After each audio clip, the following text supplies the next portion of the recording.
Most people don't realize the moment they're being seen until it's already too late. The steak arrived perfectly medium rare, a $48 cut placed gently in front of Daniel Hayes, who barely looked up from his phone, his expression calm, controlled, practiced, the kind of man who had spent years mastering rooms without ever raising his voice. And tonight, he wore none of it on the surface. Just a simple navy jacket. No tie, no entourage, no signal that he was worth over $200 million. Just another customer in a crowded Manhattan restaurant. Or at least that was the idea, because Daniel didn't come here for food. He came for people, for reactions, for the subtle shifts that revealed who someone really was when they thought no one important was watching. And across from him stood Emily Carter, pen in hand, posture straight, her black uniform crisp but worn at the edges, her blonde hair tied back in a way that suggested practicality over style, her eyes steady, too steady for someone in her position. And that was the first thing he noticed, not her face, not her voice, but the absence of hesitation. "Anything else, sir?" she asked, calm, neutral, as if he were just another order. And Daniel glanced up briefly.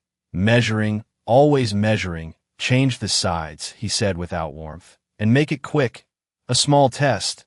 Nothing obvious. Just enough pressure to see if her tone would shift, if her smile would tighten, if there would be even the slightest flicker of annoyance. But there wasn't. She nodded once, wrote it down, and walked away with the same quiet rhythm. No rush, no resistance, and that was unusual. Minutes later, she returned, placed a plate down with precise movements. Not too careful, not careless, just exact, and Daniel leaned back slightly, observing, waiting, because this was where most people slipped, where the mask cracked just enough to show what they really thought of him.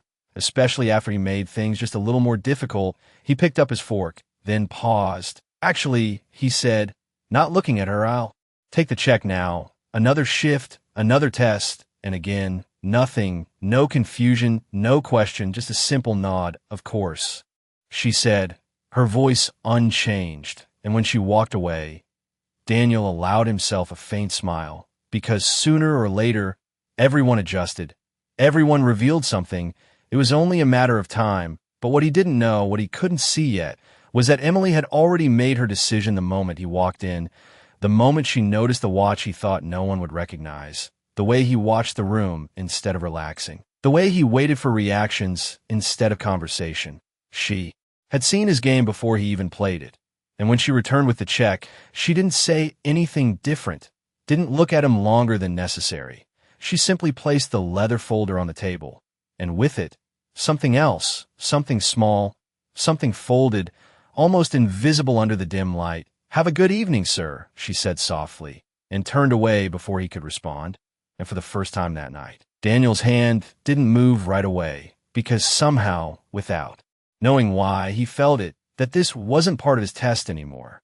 Daniel stared at the folded note for a few seconds longer than he intended, his fingers resting lightly on the edge of the leather folder, the noise of the restaurant fading into something distant, muted, as if the room itself had stepped back to watch what he would do next. And slowly, almost carefully, he opened it, expecting something simple, predictable, maybe a thank you or a polite message about the service. But the words were not polite, they were precise, sharp in a quiet way that did not need volume to be heard.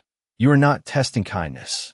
You are testing how much disrespect people will tolerate." And his breath paused, not dramatically, not visibly to anyone else, but inside, something shifted, something unfamiliar, because he had heard criticism before, plenty of it, from competitors, from analysts, even from people who envied him. But this was different. This was not trying to attack him.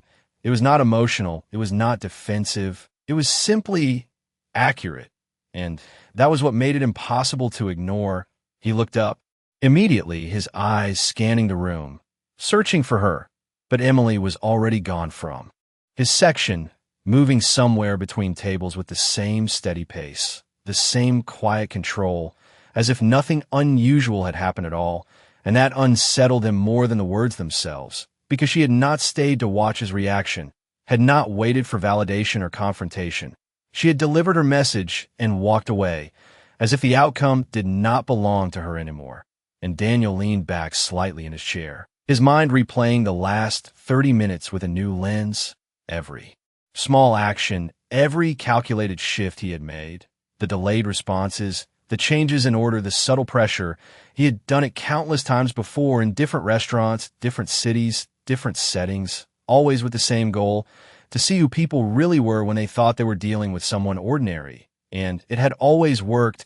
People revealed themselves eventually: impatience, greed, frustration, even kindness that felt performative under pressure. But Emily had not revealed anything, not in the way he expected. Instead, she had observed him completely, and that realization settled in slowly, heavier with each passing second, because it meant that for the entire time he believed he was in control, he was the one being read, understood, evaluated without even realizing it. And Daniel closed the folder gently, his gaze drifting to the spot where she had stood earlier, trying to reconstruct the exact moment she had decided who he was, because that was what bothered him the most. Not that she saw through the act, but that she had seen through it so quickly, so effortlessly, without asking a single question, without needing confirmation. And for the first time in a long time, Daniel Hayes did not feel curious about someone else's reaction. He felt something else entirely, something closer to uncertainty, because if she could see that clearly, that quietly, then the question was no longer what kind of person she was, but what kind of person he had been all along, and whether anyone else had noticed but simply chose not to say it. And as that thought lingered, he reached into his pocket, pulled out his card, and placed it on the table. Not as a test this time, not as a move in a game, but as a decision, one he had not fully processed yet. Except for one simple truth that remained: he was not finished with this conversation, even if she already was. Daniel did not leave right away, which in itself was unusual, because he was a man who moved quickly, made decisions quickly, and rarely lingered in places that no longer served a purpose. Yet now he sat there, fingers lightly tapping once against the table before going still again, his eyes scanning the room, not with calculation this time, but with something quieter, more focused, until he found her again near the far end of the dining area, speaking softly to an older couple, her posture relaxed, her expression attentive in a way that felt genuine rather than practiced. And for a moment, he simply watched, noticing details he had overlooked before: the way she leaned in slightly when listening, the way she did not interrupt, the way her attention did not flicker toward other tables even though the room was busy. And it occurred to him that none of this was performance, not for him, not for anyone. It was simply who she was when she believed no one important was watching. And that realization sat heavier than the note itself, because it meant the difference between them was not circumstance, not opportunity, but intention. And Daniel stood up slowly, leaving enough cash on the table to cover the bill and more. Not as a gesture, not as a message, just something practical, something final for that moment.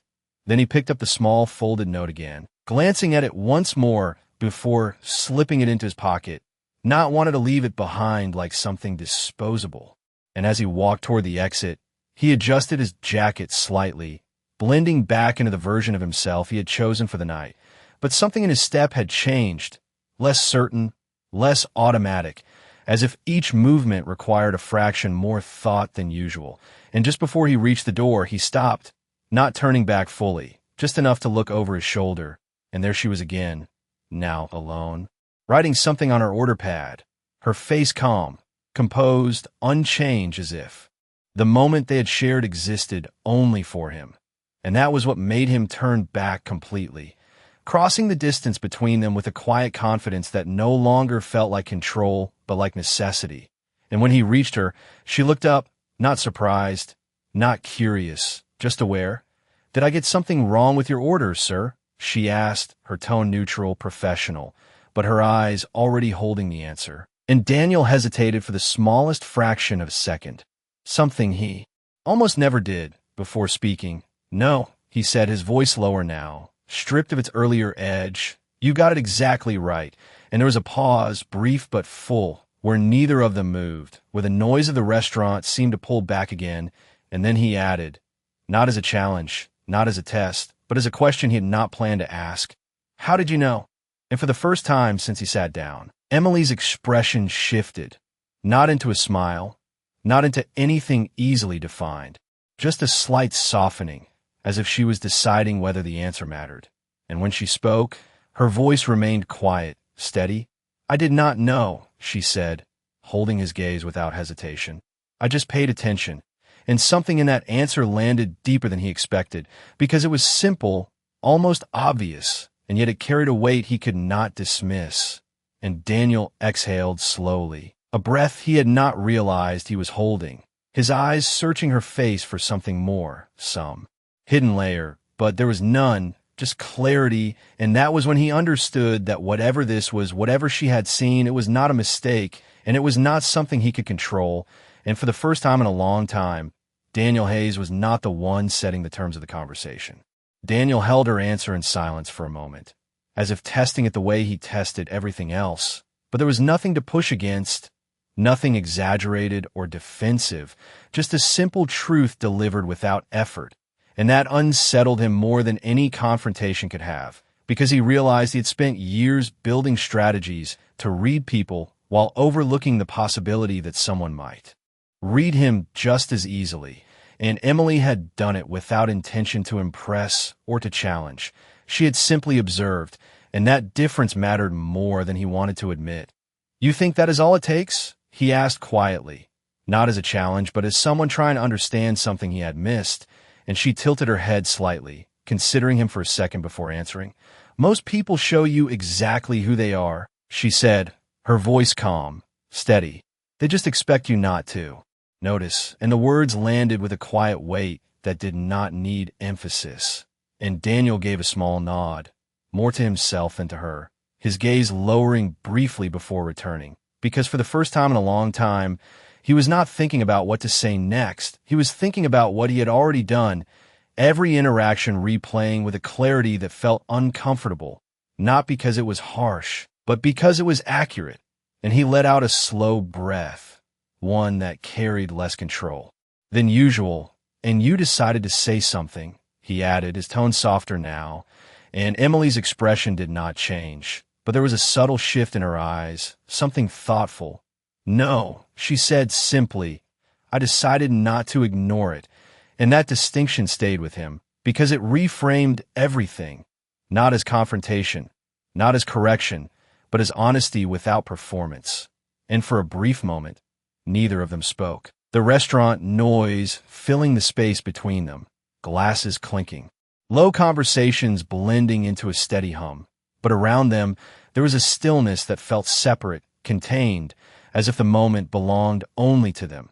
And Daniel reached into his pocket slowly, pulling out the folded note again, holding it between his fingers for a second before looking back at her. "You could have just served the table and moved on," he said, and there was no accusation in it, just curiosity. And Emily glanced at the note, then back at him, her voice quiet but certain. "I could have," she replied, "but that would not have been honest." And he studied her for a moment longer, searching for something beneath the surface, some hidden motive, but there was none, no attempt to gain anything, no expectation of a reaction, just a boundary drawn with calm clarity. And that was when something shifted again, not in her, but in him, because he realized that for all his tests, for all his controlled scenarios, he had never actually valued honesty unless it fit within his expectations. And here it was unexpected, uninvited, and impossible to dismiss. And Daniel gave a small, almost imperceptible smile, not of amusement, but of recognition. "You are different," he said, the words coming out quieter than intended. And Emily did not react the way most people would to that statement. She did not smile, did not thank him, did not lean into the moment. She simply shook her head once gently. "No," she said, meeting his eyes without hesitation. "I just do not adjust myself to make people comfortable." And that was the moment it fully landed, not as a realization he could analyze, but as something he felt, because for the first time in years, Daniel Hayes was standing in front of someone who did not respond to his presence, his status, or his behavior, someone who simply remained exactly who they were, and in that quiet, unshaken presence, all of his usual leverage meant nothing at all. Daniel did not respond immediately, and that silence lingered just long enough to feel unfamiliar, because he was not a man who ran out of words. He was a man who chose them carefully, used them precisely, but now, standing in front of Emily, he found that the usual patterns did not apply, and instead of speaking, he studied her again, not as a test, not as a calculation, but as someone trying to understand something he could not easily categorize. And for a brief moment, he noticed what others might overlook: the slight tension in her shoulders from a long shift, the faint crease near her wrist where the order pad had rested for hours, the kind of details that suggested effort, consistency, discipline, not performance. And it shifted something in him again, quietly, but noticeably. "Do you always do this?" he asked finally, his voice calm, stripped of the edge it carried earlier, and Emily glanced at him, her expression unchanged. "Do what?" she replied, and Daniel held the note between his fingers, lifting it slightly. "Say things people do not expect to hear," he clarified, and she paused for a second, not defensive, not amused, just considering the question as if it deserved an honest answer. "Only when it matters," she said, and there was no emphasis, no attempt to make the words sound significant, but they landed that way anyway, because of how simply they were delivered. And Daniel let out a quiet breath, his gaze dropping briefly to the table beside them before returning to her.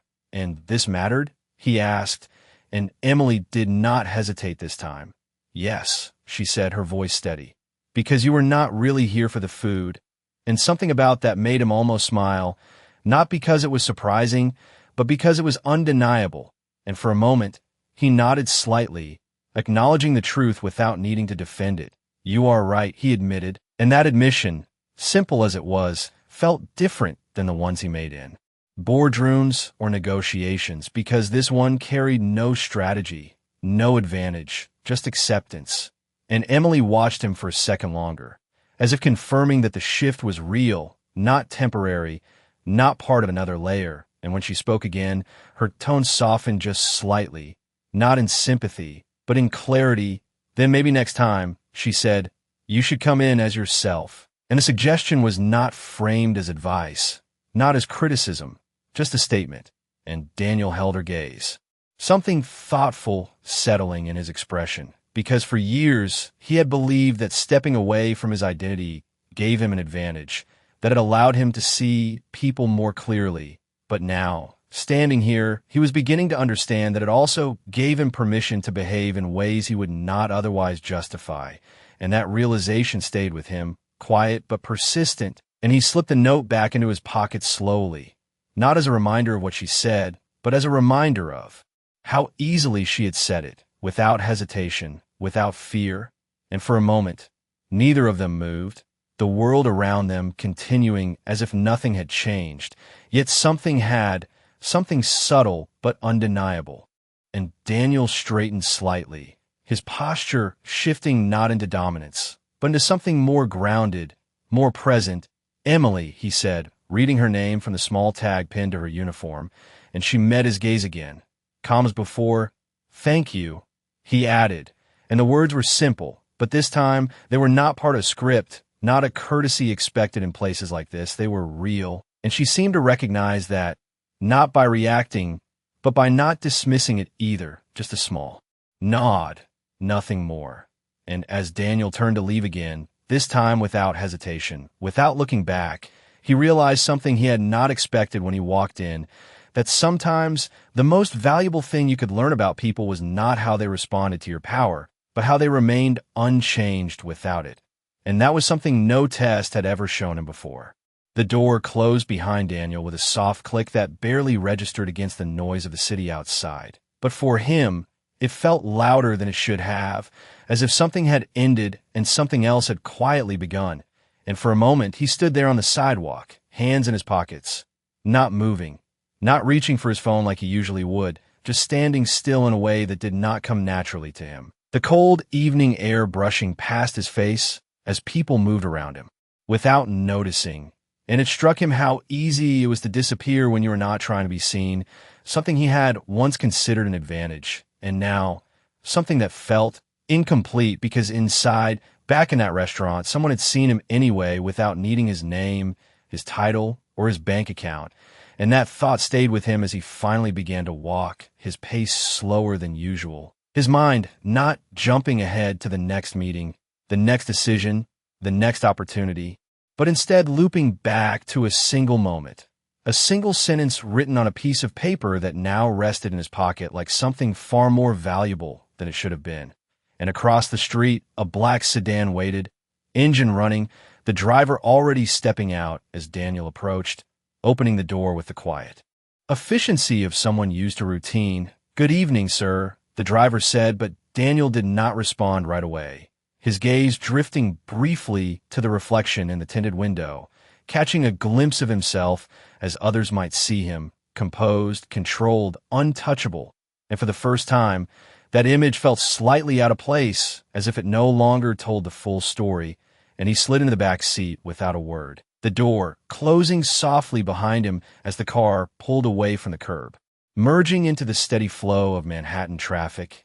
And inside, the silence settled quickly, the kind he usually preferred, the kind that allowed him to think clearly, strategically, but tonight it felt different, heavier, because the thoughts were not about numbers or outcomes. They were about something far less defined, something he could not reduce to a calculation.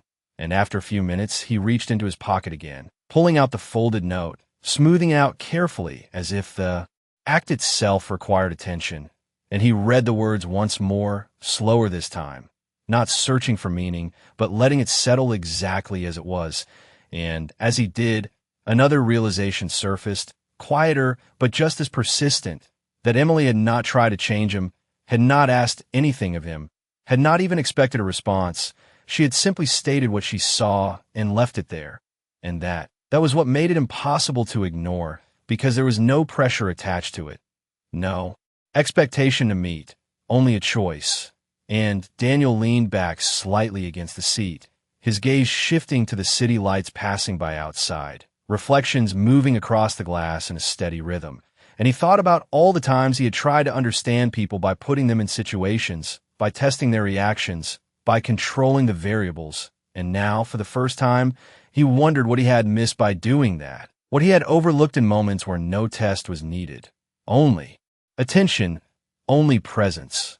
And the question stayed with him, unresolved but important, as the car continued down the avenue. And after a while, he spoke, his voice calm but different in a way the driver could not quite place. "Turn around," he said, and the driver hesitated for a fraction of a second. "Surprised by the unexpected instruction, sir?" he asked, just to confirm, and Daniel's gaze remained forward, steady now. "Take me back," he repeated, and this time there was no hesitation in his tone, just quiet certainty, because whatever he had walked away from, he was not finished with it yet. Not with her, not with what she had seen, and not with what he was only beginning to understand. The car slowed as it approached the restaurant again, the familiar glow of warm lights spilling onto the sidewalk, unchanged, steady, as if nothing inside had shifted at all. Yet for Daniel, everything felt slightly different now. Not louder, not more dramatic, just clearer, and as the vehicle came to a stop, he did not wait for the driver this time. He opened the door himself and stepped out, the cool air meeting him again. But this time, he did not pause. He walked straight toward the entrance with a quiet certainty that replaced the earlier hesitation. And when he pushed the door open, the same soft chime echoed through the room, subtle, almost unnoticed by anyone except him. Because now, he was paying attention in a way he had not before, not scanning, not analyzing, just observing.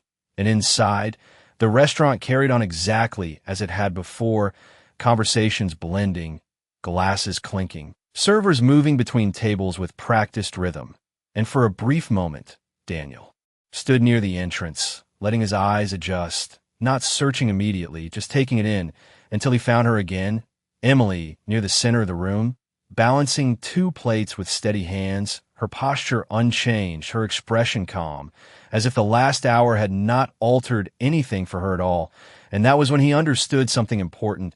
Whatever had happened between them, it was not an event for her. It was simply a moment of honesty, one she had already moved past. And instead of interrupting, he waited, something he rarely did, standing off to the side as she finished serving the table, listening briefly, responding politely, then stepping back with that same quiet presence, and only when she turned did she notice him, her eyes meeting his without surprise, without curiosity, just recognition, and Daniel gave a small nod, not as a signal of control, but as a simple acknowledgement. And this time, when he approached her, his steps were measured, not calculated, just intentional.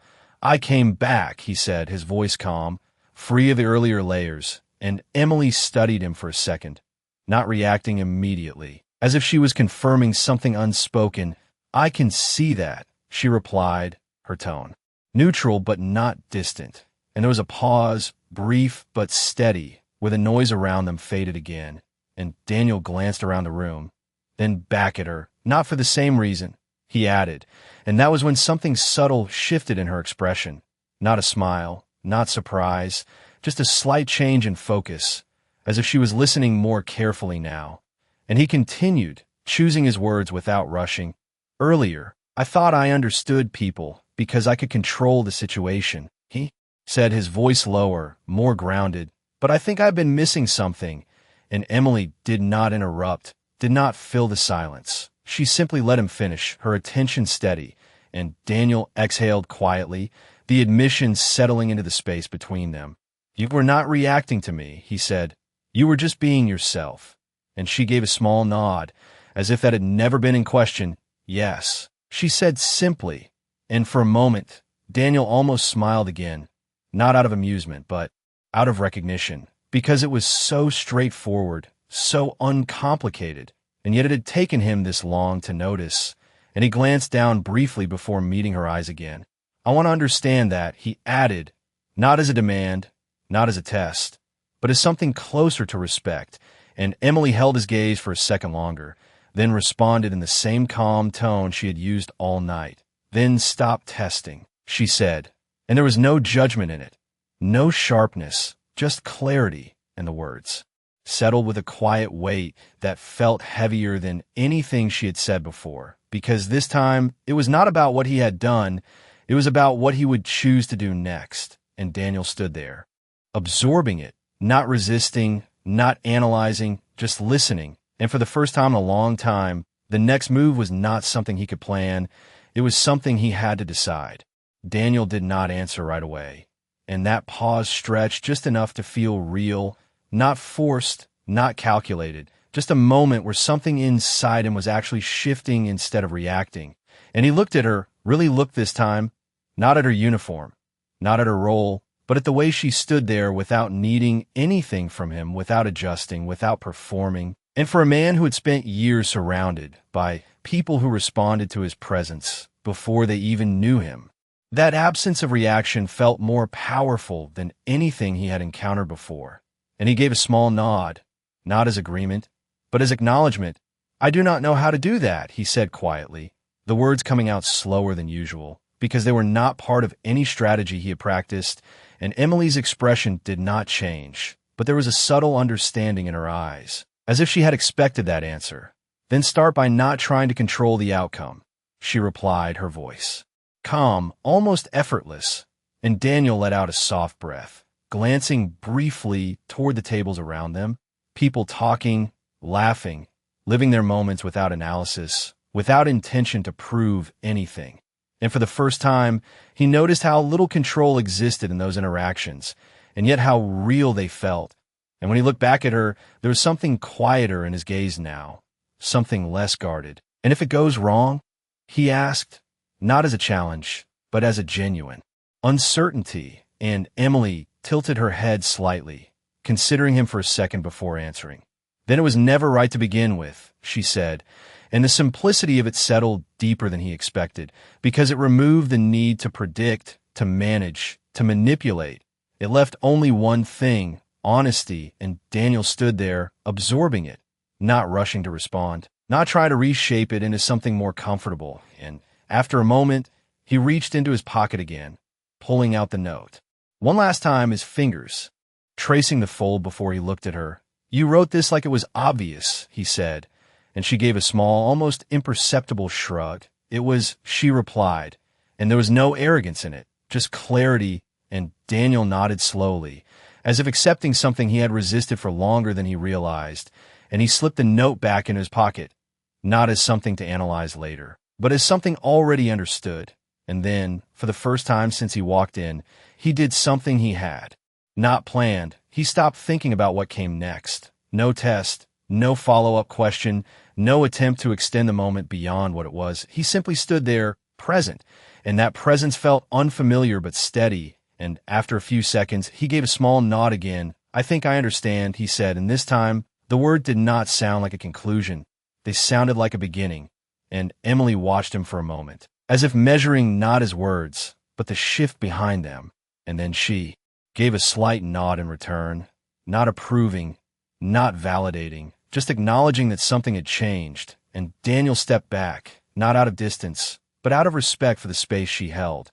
And as he turned toward the door once more, his movement felt different, lighter in a way that did not come from relief, but from clarity. And just before he reached the exit, he paused briefly, not to look back, but to take in the room one last time, the conversations, the small moments, the details he had overlooked before. And this time he did not see variables, he saw people. And as he stepped outside again, the city noise meeting him once more, he realized something simple, something he could not unsee anymore, that the moment he stopped trying to test the world, he had finally started to understand it. The city moved around Daniel like it always did, fast, indifferent, alive with purpose, but for the first time in years, he was not trying to keep up with it. He was simply walking through it, his pace steady, his mind no longer racing ahead. And as he reached the corner, the black sedan pulled up beside him again, the driver stepping out quickly, ready to open the door, but Daniel raised a hand slightly, stopping him. "Not yet," he said quietly, and the driver paused, confused but respectful, stepping back without question, and Daniel turned his gaze down the street instead, watching people pass by, strangers with their own stories, their own moments, none of them aware of who he was, none of them adjusting, and for the first time, that felt right, not like something he needed to fix or test, but something he could simply accept. And his hand moved instinctively to his pocket, feeling the folded note still there, not as a reminder of what had been said, but as a marker of something that had shifted, something he could not return to the way it was before. And after a few seconds, he pulled it out again, unfolding it one last time under the soft glow of a streetlight. The words unchanged, simple, direct, and now understood in a way they had not been when he first read them. And he let out a slow breath, not heavy, not forced, just steady, as if releasing something he had been holding for longer than he realized. And without hesitation, he folded the paper again, but this time he did not put it back in his pocket. Instead, he held it for a moment longer, then walked toward a nearby trash bin, stopping just in front of it, his hand hovering slightly above the opening. And for a brief second, it seemed like he might let it go, like he might treat it as just another moment. Something to move past, something to leave behind, but then he paused, his fingers tightening just enough to stop the motion, and slowly he lowered his hand, stepping back instead, because this was not something to discard. It was something to carry, not physically, but in the way he moved forward, and he slipped the note back in his pocket with quiet certainty. And when he turned back toward the car, his posture had changed, not in confidence, but in presence, something more grounded, more real.